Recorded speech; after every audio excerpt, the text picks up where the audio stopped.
Hello survivors and welcome to another Walking Dead Road to Survival video, and in this video we're going to be taking a first look at Gold Mythic Eva, who is going to be a promo character coming to the game quite like Eugene in the past and Konrad with their events where you run roadmaps and stuff. So wait for the information to drop from Scopely for that, but you'll be able to run through that probably by purchasing stuff through the store to unlock the roadmap and then purchasing extra copies of Eva just like you could with Eugene and so on and so forth. Visually though, on the right hand side you can see that she looks kind of interesting. She's got a very different stance than what we're used to. I'll just do an animation check and she just sits there and does the shot. Makes a lot of sense. This is kind of how you would shoot weapons from time to time. And I like this quite a lot. It's going to be interesting to see how the animation is with her rush and her signature move. But I do like the stance changes that are coming in, and this one looks really nice. On the left-hand side, you can see, some parts of her in better detail. You can see the weapon's got some nice little gold effects on it. You can see her tattoo on her left eye. You can also see in this picture she's got a radio on her head, but she hasn't got it on the right-hand side. And this is probably because on the right-hand side she's Limit Break 2. On the left-hand side, this is how she could potentially look when she is Limit Break 3. So, and she's got like the arm support, and she's got a doggo. Got to go give a shout out to the doggo. If we look at her stats, at level 680 at Limit Break 2, she has got 16,927 attack, 14,105 defense, and 15,986 HP. She's a tough character, of course. Damage dealer, mythic character, and she is part of the brand new allegiance called The Hidden. And you can see that under her name at the top where it says Eva The Hidden. Now we'll go across to the Adrenaline Rush and check it out, and it's called Prime Position. It is a 66 AP cost rush, and it deals 500% damage to one enemy and an extra 1000% damage, which would bring up to 1500 total if that enemy is in the middle slot. So obviously that means the leader of a defense team, the leader of a roadmap, anything like that, she'll be able to obliterate that character. And obviously the more damage she does, the better, based on some other parts of her kit which you may have already noticed. So her attacking the central character can be very beneficial, especially if that central character is a little bit lower HP than Max. The lower HP on that character, the better, potentially. You never know. But we'll check out this rush. Pretty straightforward, just does lots of damage, particularly to the central character.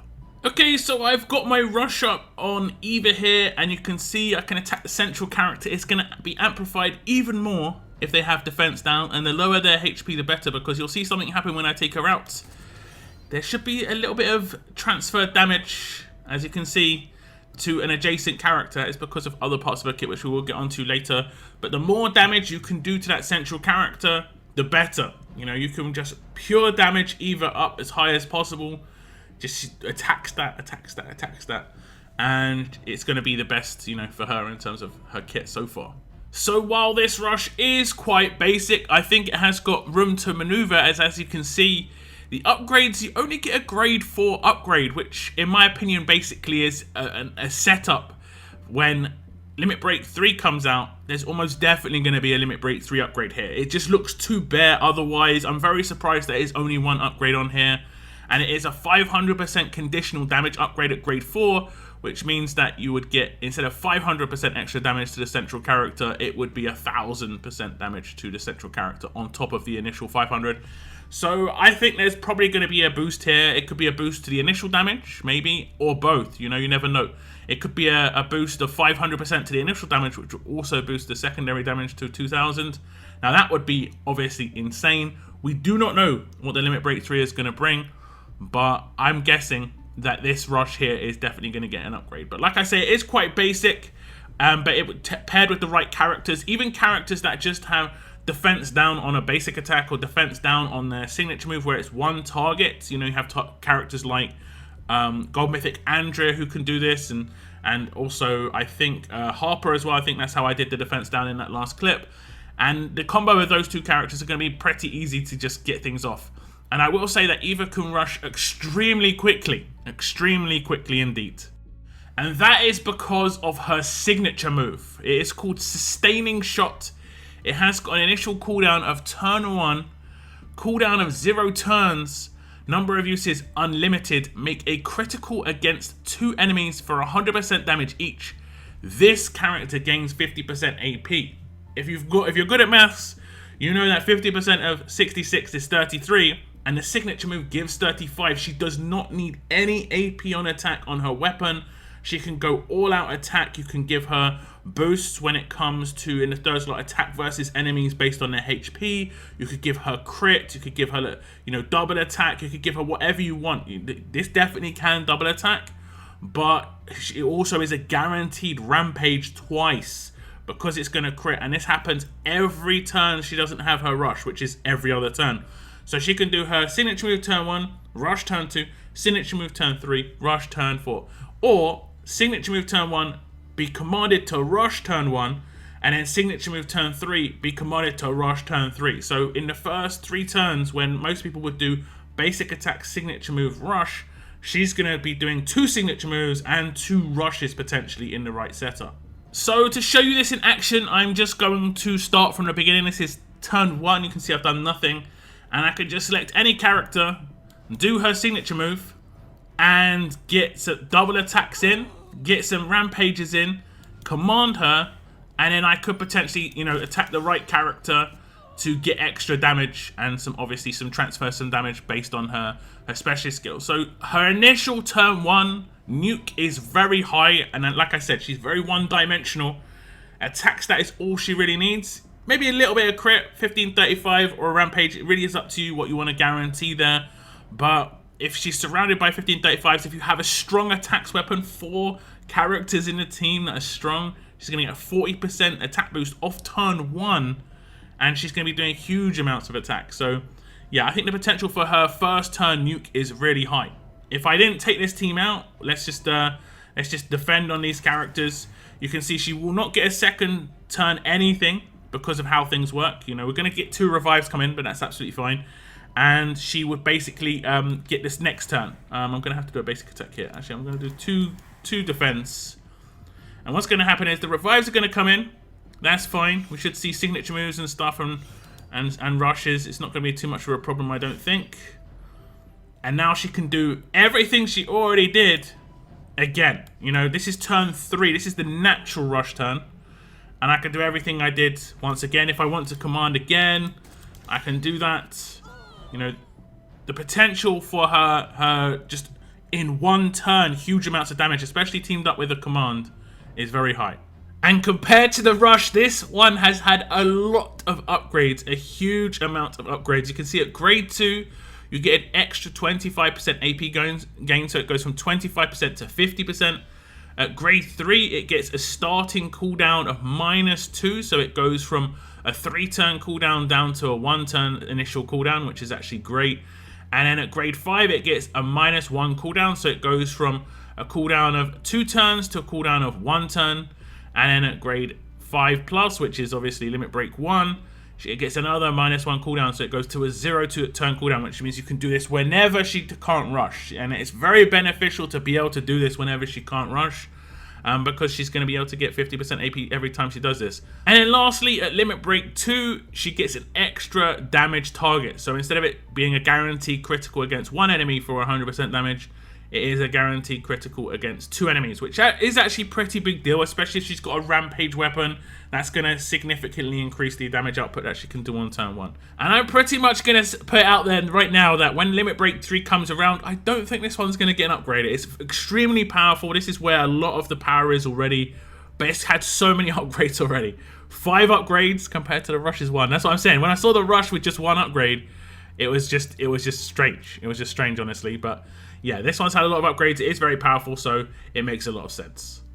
Now we're going to move on to the Mythic Abilities. These are Eva's passive skills, and I will say I do love the little pieces of art for each of her skills. The wolf here, it looks cool. We'll see she has got Agility, which is going to increase the basic attack damage she does. This is going to boost her signature move, and if you have her, you know, fully maxed out at Limit Break 2, she's never going to do basic attacks, but it would boost her basic attacks. I guess if she got Dazed, that's the only time that you do basic attacks, but it would boost those. It's not going to boost her Rush, but her Rush is a big hit, so you know how that works. The next one is called Wolf's Protection. Well, I said she could get Dazed, but she's got 100% Daze Resist. This is awesome, obviously, and it's going to work great with her kit because this is going to guarantee that she can always do her signature move. It is worth noting this can potentially not work sometimes. If someone has the control role, they can reduce this daze resistance by a little bit. So there's a very small chance that she could get, you know, dazed by a character who has control role. But against anyone who doesn't, or against any weapons and or anything like that, she's never going to get dazed. So for instance, if she crits a tough character that's been disarmed, but their force slot is upon being, you know, critical attacked, they daze the enemy, that's not going to work against Eva. That's really good. The next one is called Predator. When attacking targets with more than 50% HP, 40% attack. That is actually the third slot on the weapon, which I think is a really good weapon to go for on certain characters. It's going to boost her signature move. I don't think that's going to boost her rush, but it will boost her signature move. But it means you can go for a double attack on her weapon and still utilize this as well. So really nice here. And then in the last one, it says stealing the advantage. When attacking, 50% chance to steal a positive status from the enemy. Now, there's been some really nice positive status effects that have been coming around recently, especially the ones against Davy teams where they have like unlimited heal. She could potentially steal that off the defensive team and just constantly heal herself up. That would be very nice. It's basically like a 50% chance of ransack on a tough character. If you see ransack on strong characters, if you attack an enemy, you have a chance, you actually have a 100% chance to steal 2 effects, but this one is a 50% chance just from doing any sort of signature move from stealing 1 effect. But you did probably see it proc once or twice in the clips before. I did see her with a HP boost that I think Dr. Stevens gave out on his rush, so it's definitely possible. I mean, we've definitely seen that she's already been stealing those buffs. Okay, we're on the first turn, and I just want to see if I can potentially steal a buff here. You can see there's 2 buffs. There's no defense down, and there's the 10% defense on everyone on a defense team. So I'm going to target Alice in the top right-hand corner.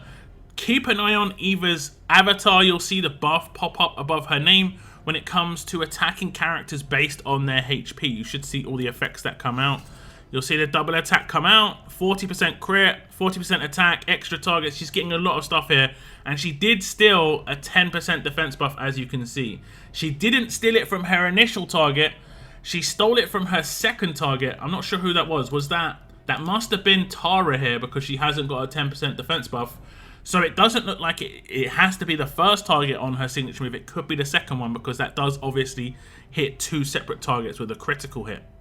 So overall, I think her passives work really well with her kit, particularly this Wolf's Protection. I like this quite a lot. This is just such a nice bonus. 100% resist, but not too OP at the same time. It's not like someone's got like 100% chance to proc something. It's just 100% resist on something that's key in their kit. I would actually be fine with characters coming along with 100% resist to a particular, you know, status effect, be it stun, taunt, just so that you know that character can't proc something. That'd be actually really cool. Now, if we look at those upgrades, we can see Wolf's Protection at grade 1 is the first half of Wolf's Protection. Then you have Agility, first half at grade 2. Grade 3, you get the second half of Wolf's Protection, and that adds up to 100%.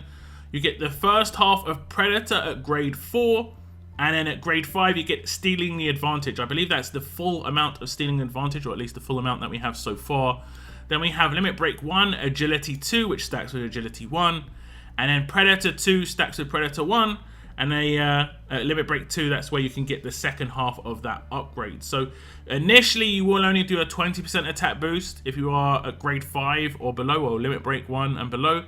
But if you wanted to do the extra attack, and I would say this is definitely worth it. If you see my videos on Lydia and Rosita, I built those characters in my guides to have that in their third slot, because it's very, very good. And it's going to amplify, like I say, that first turn signature move really well. Now, you've probably seen it already. She is a waste not character, and this is going to be very beneficial. I'm not going to show you any clips of this because you know how waste not works, or if you don't, this should be basically telling you how. When this specialist takes down a target with an attack or adrenaline rush, any excess damage is dealt to one adjacent target. This is going to work with her signature move. This is going to work with her rush. And like I said, on that first turn, she's got a very good chance to reduce the HP of a number of characters. You can focus that central character, reduce the HP a bit, command rush turn 1, obliterate the leader, and potentially obliterate a side character. This will also work really well against teams where they're using S-class characters, because even her basic attacks, well, she's not going to do basic attacks, but even her signature moves will just destroy extra characters on the side if they hit an S-class character, and her rush will obviously just destroy S-class characters next to them. So her against, like, let's say a Mercer leader. I mean, Mercer leaders aren't crazy hard at the moment anyway, because if you use like Mythic Andrea, I think it works really well. But this character is going to take it to a whole new level of easy. So anyone who's using S-class characters on defense are going to basically make anyone adjacent to that character very susceptible to just being absolutely destroyed. Now, Eva does have an attached weapon, and I will say it is instantly a 5-star weapon. I didn't upgrade this, of course. It has got a 4 slot. We'll just read through it. It's called Eva's Fierce Wolfhead Sniper. It has got 35% attack base, a medium bonus to AP when attacking, bonus attack, 35% attack when attacking enemies of more than 60% HP. And in the last slot, it has got tough health. Up to 2 teammates get 5% bonus HP per turn for each tough teammate on the team. Now, I would not say this weapon is that fantastic for her on an attack team, but potentially you could just mess around with this weapon if you wanted to make her viable on a defense team. And I think she could actually be reasonably viable on a defense team just because she's getting the attack bonuses off turn 1 based on enemies' HP, and you could make her quite defensive, and she's getting a turn 1 signature move. If you use her on a defense team with, let's say, Rick as a command, she's going to also be rushing turn 1, so she's got the potential to obliterate offensive characters on attack teams. I didn't really think about this, but I would not say this weapon is the way to go.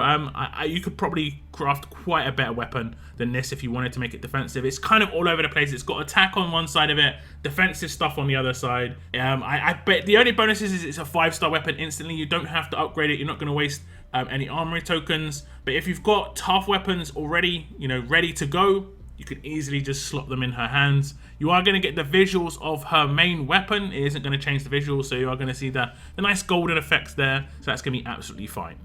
So that is Gold Mythic Eva, and there's a lot to think about with this character. New allegiance. Also, the stance does open up, new potential when it comes to how characters are going to be looking in the game. And I really like that idea, honestly. I like that this is very simple, much more simple than some of the other ones we've seen. And I like this one a lot. And obviously the kit overall, I think it works really well. The signature move is the main part of this in terms of what gets everything to work. The passives are nice, the rush is powerful, but that signature move really pulls and binds everything together. And I like that quite a lot. And I think if you get this character up to limit break 2, I think it's 1 or 2 is where the power really starts to get going. I think limit break 1 is for the 0-turn cooldown on that signature move, and I would say that is where she's going to become something really powerful. I'm kind of like Rosita when it comes to her signature move being able to go off every turn. The difference is here, well, this character is getting 50% AP, and that turn 1 rush potential is there. It's there if you have a command. Or wait to turn 2, natural rush turn 2, and signature move again turn 3. You don't necessarily need a command to get the best out of Eva. Even her turn 1, potential with 2 rampage hits. If you had her and another tough character that dealt a lot of damage in the same team with rampage weapons, you could guarantee 2 rampage hits on Eva and potentially get a 3rd on the last character as well. So, a lot of teams could be melted with that. Depends on the traits. If they're all alerts, then they're in a lot of trouble. But do give me your thoughts on Gold Mythic Eva. If anyone has any ideas what the name of the doggo could be, let me know. That is the end of my video. I want to thank you very much for tuning in. And as always, keep on surviving, guys. Keep on surviving.